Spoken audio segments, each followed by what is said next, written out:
ഓയ് ഓയ് അത് നോക്ക്. ഞാൻ നല്ലൊരു ഉറക്കം കഴിഞ്ഞ് എണീറ്റു. കയ്യിൽ നല്ല പശ ഒട്ടി പിടിച്ചിട്ടുണ്ടോ? ഇതെന്ത് ഗെയിമാടാ? ഞാൻ കളിക്കുന്ന ലവ് ഗെയിമാടാ. തോറ്റത് ഇപ്പൊ നീയല്ലേ? പോയി കൂൾ ഡ്രിങ്ക്സ് വാങ്ങിച്ചിട്ടോ. ഡാ, നിനക്ക് കൂൾ ഡ്രിങ്ക്സ് അല്ല വേണ്ടേ? ഞാൻ കൊണ്ടുവന്നരാം. തോൽക്കുന്ന ആരാണോ അവർ പോയി കൂൾ ഡ്രിങ്ക്സ് വാങ്ങിച്ചിട്ട് വരണം. ഇത് ഗെയിമിന്റെ റൂൾസ് ആണ്. ചെല്ലേ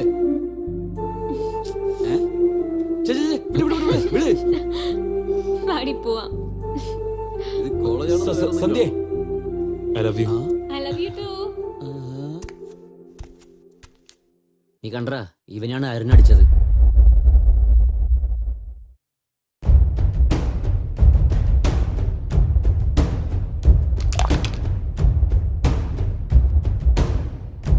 ഇങ്ങോട്ട് നോക്ക്.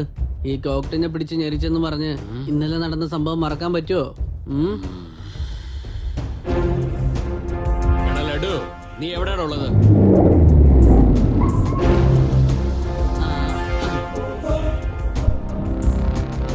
ഇങ്ങോട്ട് വാടാ. പ്രസന്റ് കളിയാ? കണ്ടോ വരുന്നുണ്ട്.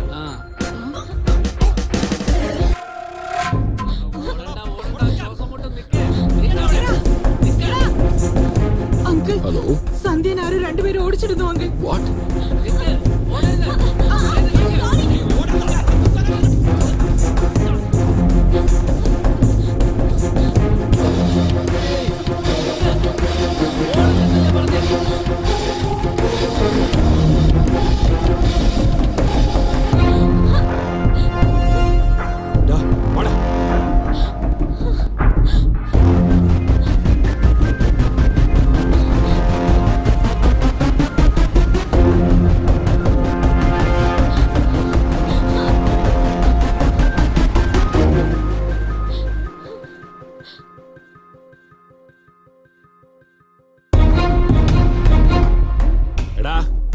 ഞാൻ വെറുതെ ആരെയും തല്ലാറില്ല, പക്ഷെ തല്ലി അത് വെറുതെ ആവില്ല.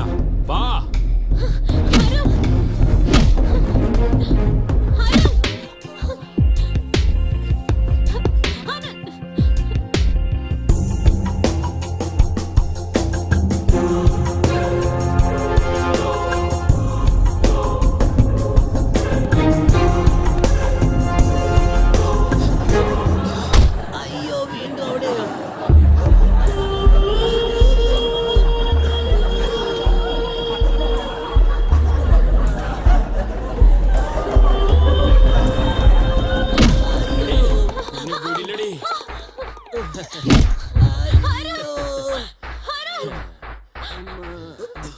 അരുൺ,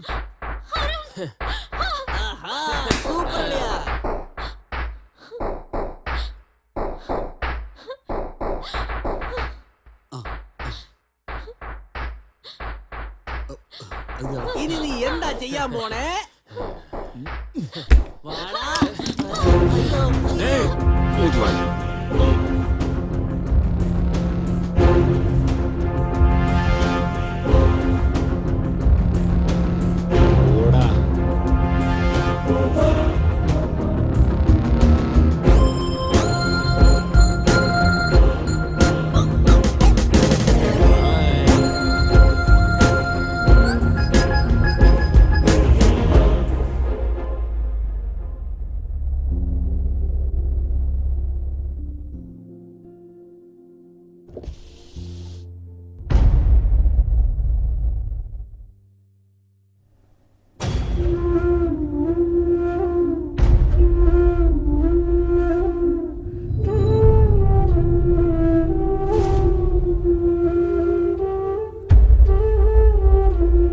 പിന്നെന്ത് സംഭവിച്ചു ബ്രദർ?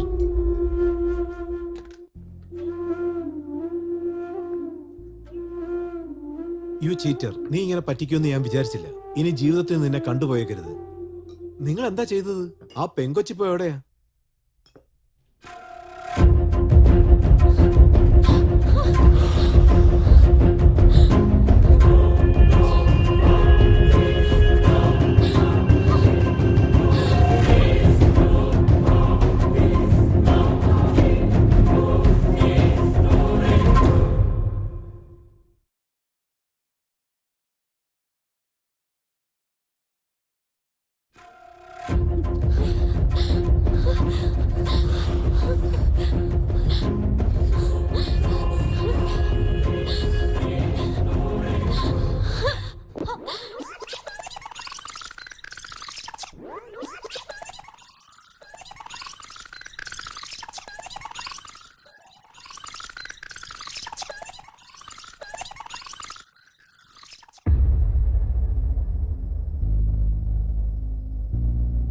ഈ കാലത്തിലുള്ളവരൊക്കെ ഇങ്ങനെ തന്നെയാ. കല്യാണത്തിന് മുമ്പ് എല്ലാം അറിഞ്ഞേക്കണമെന്ന് വിചാരിക്കും. അതെ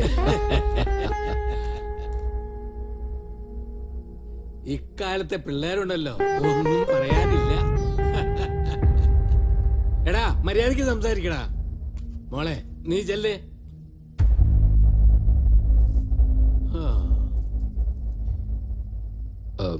ജസ്റ്റ് മിനിറ്റ്. ആ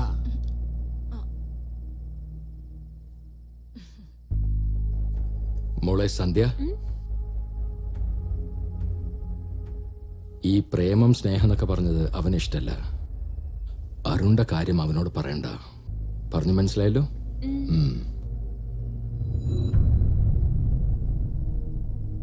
ഈ സ്വീറ്റ് എന്തിനാ ചെയ്തതെന്ന് എനിക്കറിയില്ല. നന്നായിണ്ട്. നീ ഒരെണ്ണം എടുത്തോ. ആ പിന്നെ സ്വീറ്റ് വളരെ നന്നായിണ്ട് കേട്ടാ. സന്ധ്യേ, ഇത് നോക്ക്. നിന്റെ മനസ്സിലുള്ള എന്തും നിന്നെ കല്യാണം കഴിക്കാൻ പോകുന്ന ചെറുക്കനോട് നിനക്ക് തുറന്നു പറയാം മോളെ. എന്തായാലും നീ സ്നേഹിക്കുന്ന അരുണിന്റെ കാര്യം അവനോട് പറയുന്നതായിരിക്കും നല്ലതെന്ന് തോന്നുന്നു. ഗോ.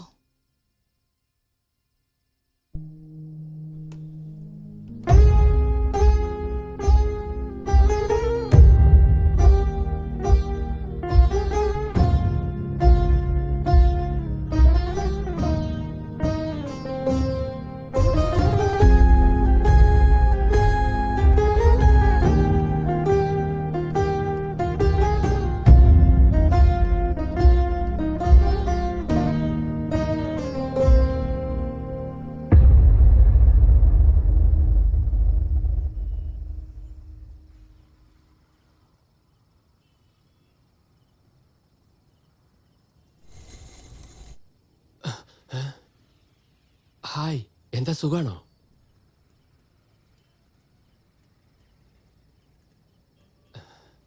ഈ സാരിയിൽ കാണാൻ നല്ല ഭംഗിയുണ്ട്. എന്തെങ്കിലും ഒന്ന് സംസാരിക്കടാ മോനെ. മുകളിലെ ചന്ദ്രനും താഴെയുള്ള ട്രാഫിക്കും നല്ല തണുത്ത കാറ്റും നല്ല രസമുണ്ടല്ലേ? അതുകൊണ്ടാണ് ഞാൻ ഇങ്ങോട്ട് വരാൻ പറഞ്ഞ. മനസ്സ് തുറന്നൊന്ന് സംസാരിക്കാൻ വേണ്ടിയാ. സ്നേഹം എന്ന് പറയുന്നത് നല്ലൊരു ഫീലിംഗ് ആണ്. സ്നേഹിക്കുന്നവർക്കിടയിൽ ദൃഢമായ സ്നേഹം തന്നെയാണ്. എന്ന് വെച്ച് വീട്ടുകാർ നിശ്ചയിക്കുന്നതിൽ സ്നേഹമില്ല എന്നല്ല, അതിലുണ്ട്. പക്ഷെ എനിക്കിതുവരെ അങ്ങനത്തെ ഫീലിംഗ് ഒന്നും വന്നിട്ടില്ല. നിങ്ങളെ കാണുമ്പോഴും നിങ്ങൾക്കും അങ്ങനത്തെ ഫീലിംഗ് ഒന്നും ഉണ്ടായിട്ടില്ല എന്ന് എനിക്ക് തോന്നുന്നേ. ഞാനൊരാളെ പ്രേമിച്ചിരുന്നു. പക്ഷെ ഇപ്പൊ ഞങ്ങൾക്കിടയിൽ അതില്ല. ഓ, അപ്പൊ നിങ്ങൾക്ക് ലവ് ഫെയിലിയർ ആണോ? അല്ല, എന്റേതൊരു ഫെയിലിയർ ലവ് സ്റ്റോറിയാണ്. ഇതിന് രണ്ടിനും തമ്മിൽ എന്താ വ്യത്യാസമുള്ളത്? ലവിൽ വീഴുന്നതിന്റെ മുൻപേ പിരിഞ്ഞാൽ അത് ലവ് ഫെയിലിയർ ആണ്. ലവ് ചെയ്യുമ്പോ പിരിഞ്ഞാൽ അത് ഫെയിലിയർ ലവ്. എന്ന് വെച്ചാ ഇത് ടു സൈഡ് ലവ് ഫെയിലിയർ അല്ലേ? ഇതൊരു വൺ സൈഡ് ഫെയിലിയറിനേക്കാൾ ഭയങ്കര പെയിൻഫുൾ ആണ്. ഞാനൊരു കാര്യം ചോദിച്ചോട്ടെ, നിങ്ങളുടെ ലവർ ആരായിരുന്നു എന്ന് പറയാമോ? അരുൺ. അവൻ സൺലൈറ്റും നിങ്ങൾ സൺസെറ്റും ആണ്. പിന്നെ എങ്ങനെ നിങ്ങൾ രണ്ടുപേരും മാച്ച് ആയത്? നിങ്ങൾക്ക് വിരോധമില്ലെങ്കിൽ ഇനിയെങ്കിലും എന്നോട് ആ സ്റ്റോറി പറഞ്ഞൂടെ? ഇത് നമ്മുടെ ലവ് സ്റ്റോറി അല്ല, ഇത് എന്റെ മാത്രം ലവ് സ്റ്റോറിയാണ്. അതെല്ലാം വിട്. എന്റെ കഥ അറിഞ്ഞിട്ട് നിങ്ങൾ എന്ത് ചെയ്യാനാണ്? പക്ഷെ അതെങ്ങനെ ഫെയിലിയർ ആയെന്ന് ഞാൻ പറയാം.